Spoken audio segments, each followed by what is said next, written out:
Welcome.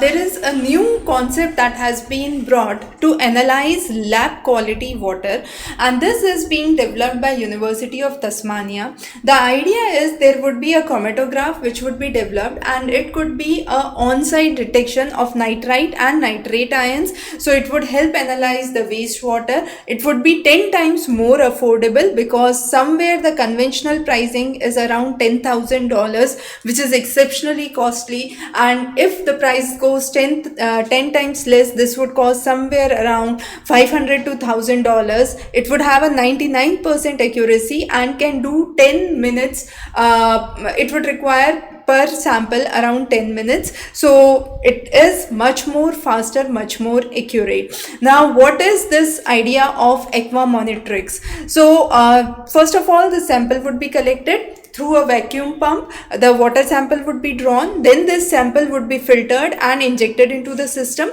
Chromatography columns would separate the ions through the UV LED detection. At 235 nanometers, ion peaks would be identified and a real-time data would be given through the output platforms, which are Modbus and IoT platforms. So as we said, the cost would be exceptionally low. Also, accuracy would be very high. It is termed to have 99% accuracy for fresh water, 95% accuracy for wastewater, and a very high detection spectrum ranging from nitrate to nitrite. Nitrate, it would have somewhere maximum detection up to 500 milligrams per liter. For nitrite, it would be 100 milligrams per liter. So some of the best things about this Aqua Monitrix is it has a IP65 rating, which shows it is highly water resistant enclosure with better durability. It requires very low power of maximum 50 watts.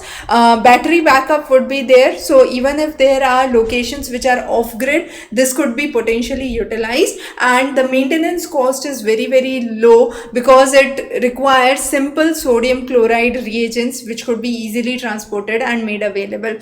So some of the industries where it could transform and bring revolution could be precision agriculture, where you can analyze the soil quality, soil water, reduce the waste, reduce the cost, and bring in minimum environmental runoff. Similarly, to track pollution in the rivers, lake bodies, to monitor the water quality for fish farming, for aquaculture, for water treatment plants at the industrial locations, for safe drinking water, and of course for R&D. So a very innovative development being brought by University of Tasmania. We will be covering more interesting concepts in science and technology in the upcoming sessions, highly important in your upcoming prelims examination. So stay tuned. Thanks for joining. Have a wonderful day.